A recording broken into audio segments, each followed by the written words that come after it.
Assalamualaikum warahmatullahi wabarakatuh. Jumpa dengan Ibu Lulu Nur Rahmawati, guru bahasa Indonesia. Anak-anak, tentunya setiap hari kita selalu ingin mengupdate berita-berita yang sedang berkembang. Nah, demikian juga kali ini kita akan membahas tentang bagaimana penulisan teks berita. Teks berita yaitu teks yang isinya berupa informasi-informasi yang sedang berkembang. Jadi tentang kejadian atau peristiwa yang sedang berkembang, terutama yang bersifat nasional bahkan internasional.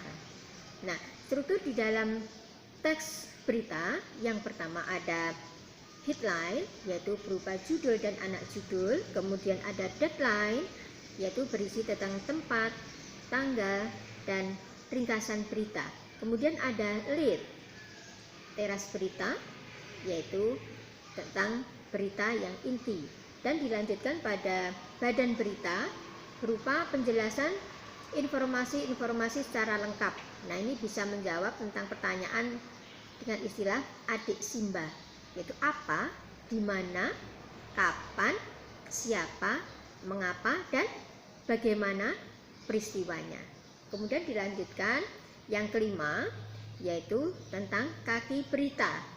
Kaki berita ini berupa penutup yang di sini bisa menambahkan tentang pendapat-pendapat para ahli.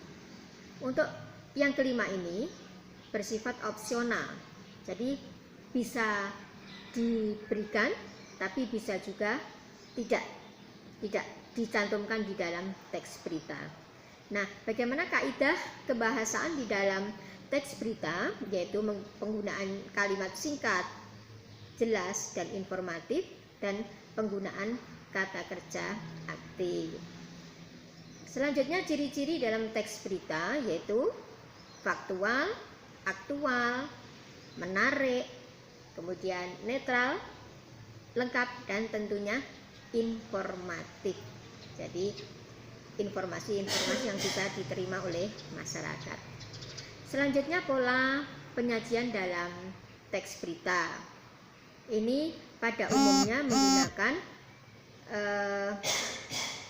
pola piramida terbalik, yaitu berupa judul, kemudian mengutamakan informasi yang paling penting, lalu dilanjutkan informasi yang penting, dan diakhiri dengan informasi yang kurang penting. Jadi ini hanya bersifat tambahan-tambahan saja. Ada juga yang suka menggunakan pola balok tegak, yaitu berupa kepala berita, teras berita, dan tubuh berita. Nah, nanti selengkapnya kalian akan bisa membaca dalam blog Ibu, yaitu blog lulunurrahmawati.blogspot.com. Oke, semoga bermanfaat. Assalamualaikum warahmatullahi wabarakatuh.